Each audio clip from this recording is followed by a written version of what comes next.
Imagine this scenario. It is a Tuesday morning in the near future, perhaps in the year 2026. You wake up, grab your coffee, and open your trading app. Your heart skips a beat. Silver has finally done it. It has smashed through $50. It has obliterated $65. It is trading at $100 an ounce. For a brief, shining moment, you feel like a genius. You tell yourself that you were right all along. The YouTube gurus were right. The history books were right. The suppression has finally broken and the free market is taking over. You are calculating the profits in your head. You are thinking about the new car, the paid-off mortgage, the early retirement. But then, something strange happens. You look at your account balance, and instead of a massive profit, you see a blinking red warning, a margin call. You are confused. How can you be getting a margin call when the price is skyrocketing? You are long. You are betting on the price going up. You should be rich. But you are not rich. You are being liquidated. While you were sleeping, dreaming of your new wealth, the exchange did not sleep. The men in the expensive suits who run the COMEX did not sleep. They saw the price rising too fast. They saw the control slipping away, and they did what every casino owner does when a player starts winning too much. They did not congratulate you, they changed the rules. In the middle of the night, they announced a sudden emergency adjustment. They raised the margin requirements on silver contracts. Not by 10%, not by 20%, but they doubled it, or maybe they tripled it. Suddenly, the cash you had in your account to hold your position is not enough. The leverage that was making you rich is now the rope around your neck. You have two choices: wire $100,000 into your account within the next hour, or the computer will automatically sell your position at the worst possible price. You do not have the cash, so the system sells, and it sells for thousands of other traders just like you. The price of silver crashes from $100 back down to $75 in minutes. The rally is killed, the momentum is dead, and your account is empty. Welcome to the real world of global finance. Welcome to the COMEX. You see, most men between the ages of 25 and 65 have been sold a lie, a beautiful, romantic lie called the free market. They teach you in school that price is determined by supply and demand. If people want silver for electric vehicles, for solar panels, for missiles, the price must go up. It sounds logical, it sounds fair. But the financial markets are not logical, and they are certainly not fair. They are structural, they are designed, and they are rigged. What you need to understand, and what I am going to prove to you today with undeniable historical facts, is that the system does not care about supply and demand. It cares about order. It cares about solvency, and above all, it cares about protecting the banks that sit on the other side of your trade. When you buy a futures contract, you are not buying metal. You are entering a boxing ring with a heavyweight champion who also happens to own the stadium, pay the referee, and write the rule book. And the moment you land a punch that hits too hard, the moment you threaten to knock him out, the referee will step in and tie your hands behind your back. This mechanism has a name. It is called a margin hike. It is the most powerful weapon in the arsenal of the financial elite. It is silent, it is technical, it sounds boring, but it is deadly. It has been used to crush the Hunt brothers in 1980. It was used to slaughter the Silver Bulls in 2011, and it is waiting in the shadows to be used against you in the future. Today, we are going to tear down the curtain. We are going to look at the cold, hard data of how financial violence is actually committed. We are not talking about conspiracy theories. We are talking about math. We are talking about history. And by the end of this video, you will never look at a price chart the same way again. Buckle up, because the truth is going to hurt. Let us cut through the Wall Street jargon.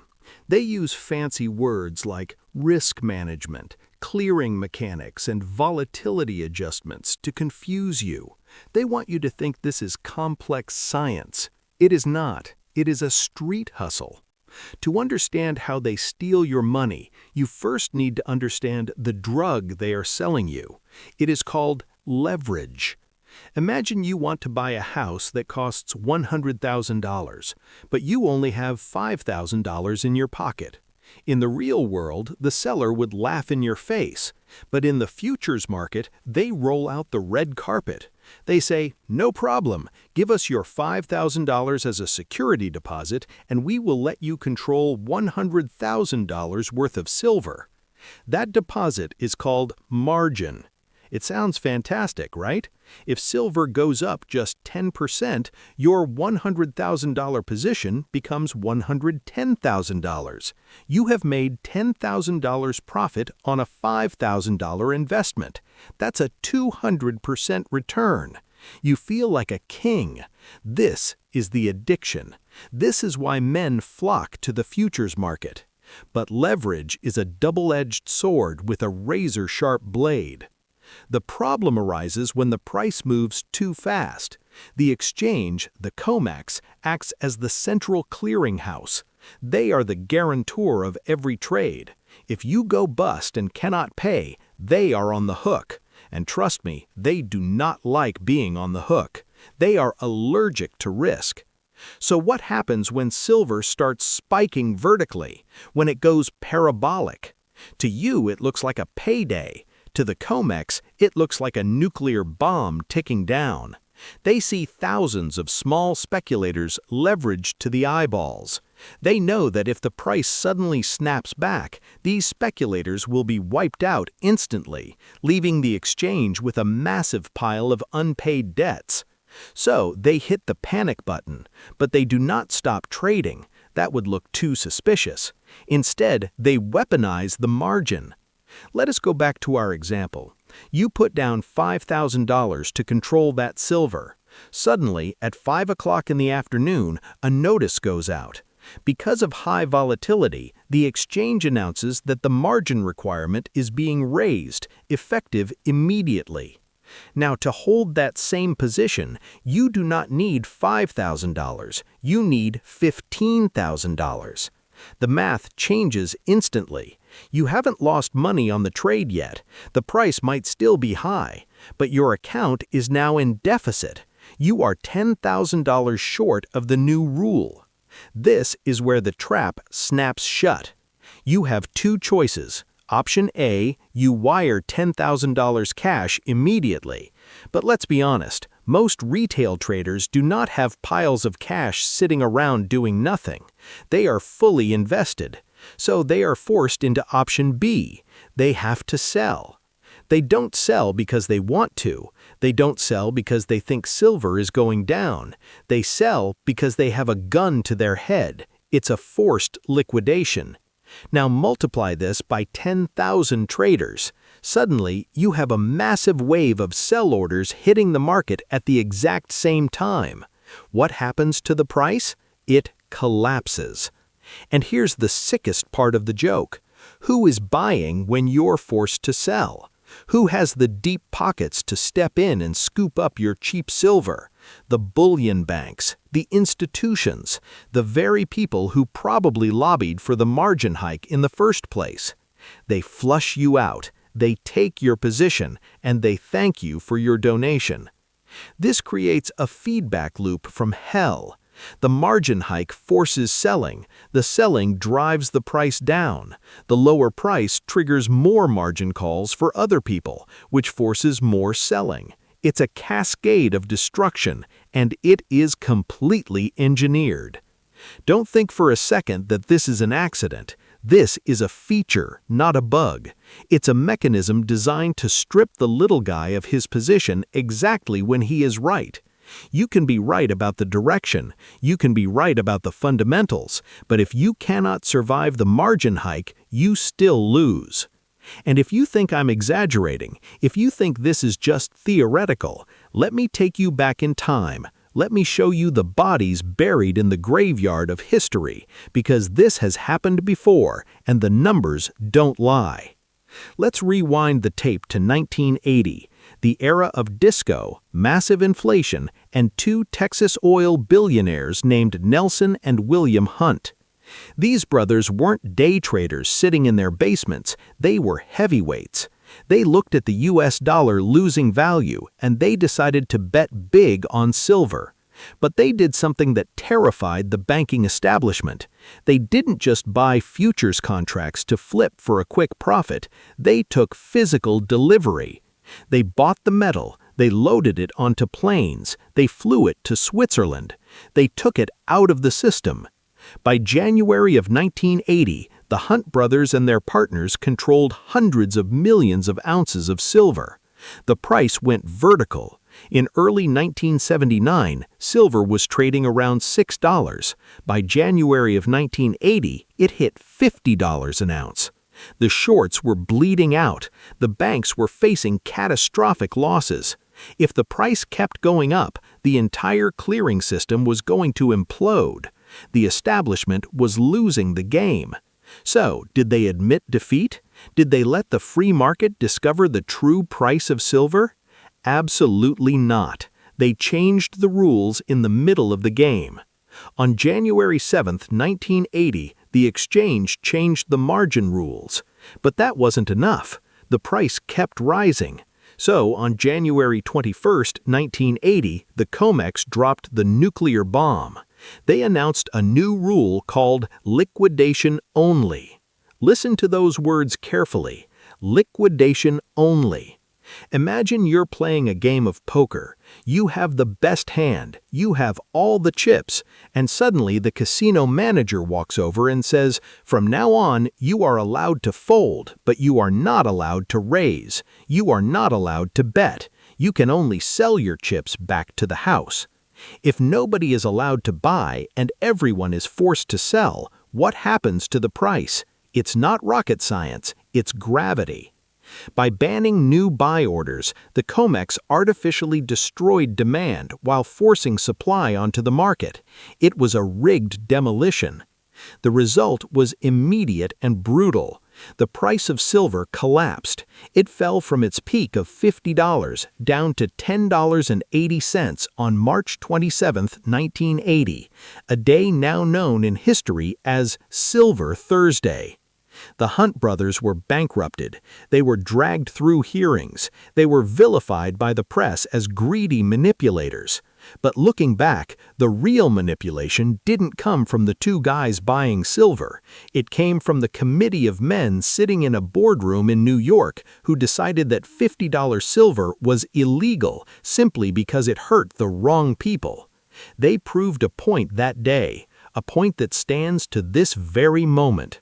You can play in their casino, you can win a little bit of money, but you are never ever allowed to break the bank. And if you think, well, that was 40 years ago, things have changed, regulations are better now, you are being naive, because the exact same playbook was dusted off and used again in our lifetime.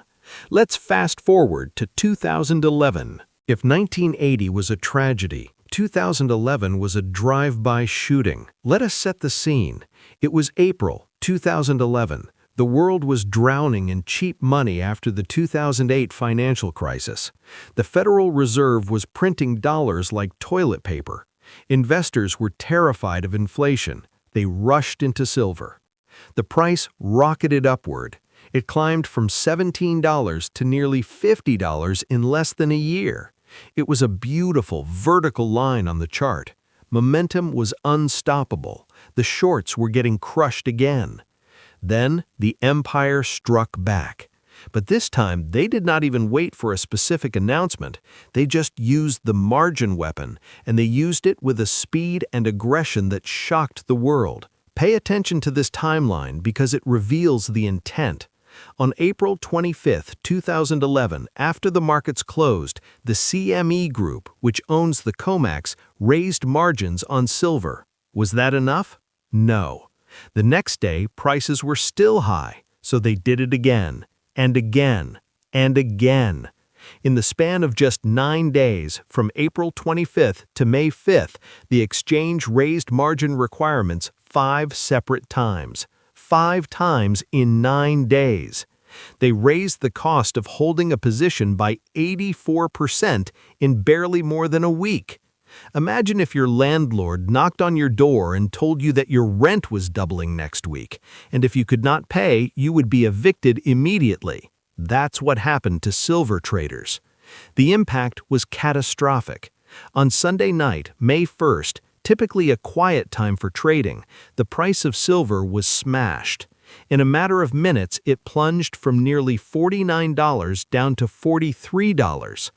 Over the next few days, as the margin hikes kept coming like punches to the face, the price collapsed all the way down to $33.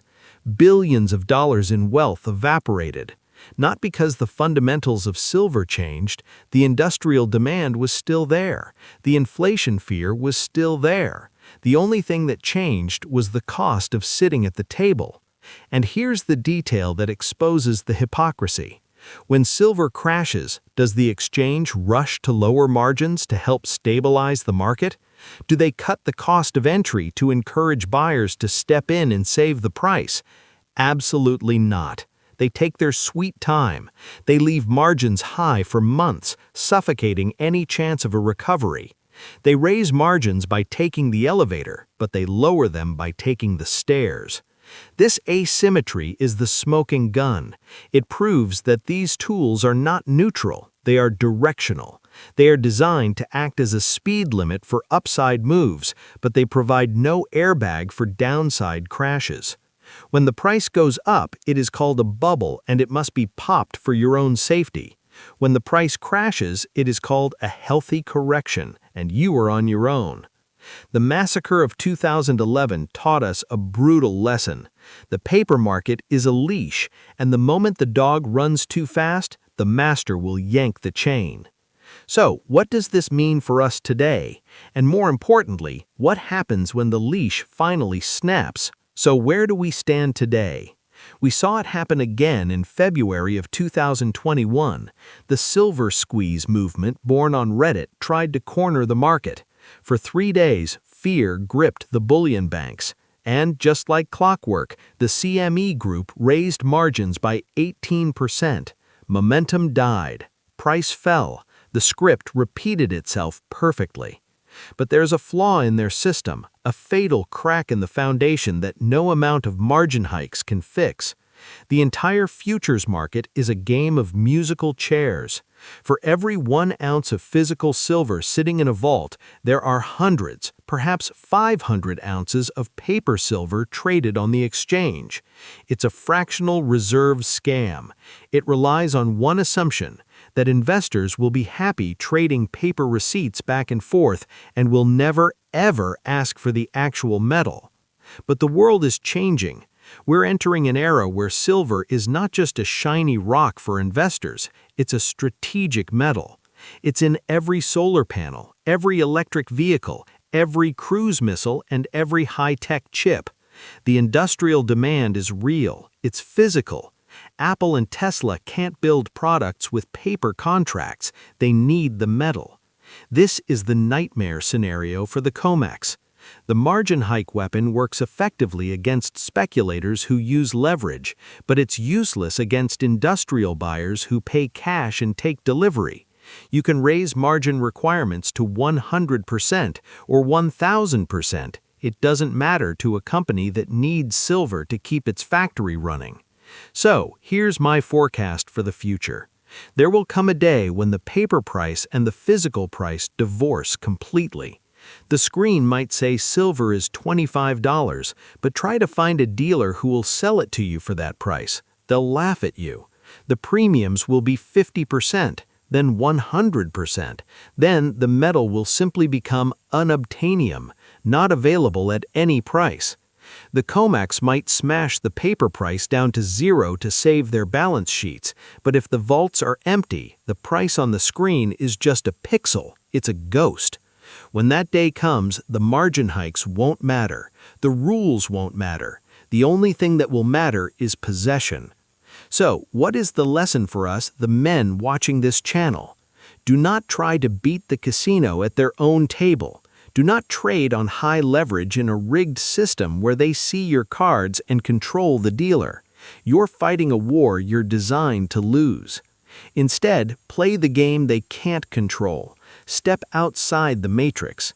If you believe in the fundamentals of silver, own it. Own the asset that has no counterparty risk. Own the asset that cannot be margin called. Own the asset that cannot rely on a computer algorithm to exist. Let them play their games with paper contracts. Let them change the rules. Let them print their fiat currency until it's worthless. History shows that eventually every market manipulation fails. The dam breaks. The truth rushes in. And when it does, you want to be holding the real thing, not a betting slip from a bankrupt casino. The system can stop a rally on a screen, but it can't print an ounce of silver. Remember that. Thank you for watching. Stay sharp, stay skeptical, and keep stacking.